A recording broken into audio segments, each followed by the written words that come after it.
I felt at that point God stirring my heart, calling me into communion.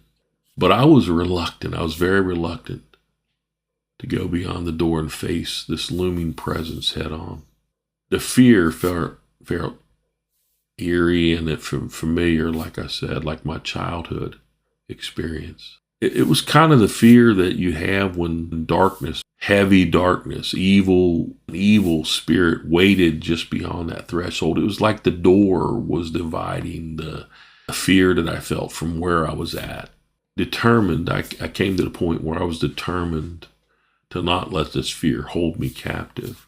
I rose up from the bed and I was praying in tongues as I walked towards the door. I opened it with the authority of the Holy Spirit and rebuked the evil spirit, declaring that it had no place in my home.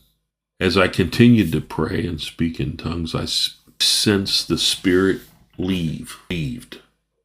left. And as I moved through my house, I circled through my living room, my study, my kitchen, my hallway, and returning to the office. I just made a loop through my house. I was determined to clear this evil out. And then I was standing in my study, looking out the window of my study. And as I gazed into the background, where the darkness felt dense, as though the spirit lingered just beyond the walls of our house, and it was unwilling to leave the property entirely. I pressed on, praying with authority, commanding it to depart. And I declared right there that our home and our land were God's protection and divine presence. And I declared right there that the enemy had no place and no right in my house, on my property.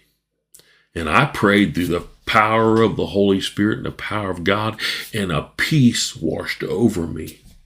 And that fear lifted, and that spirit had no choice but to leave.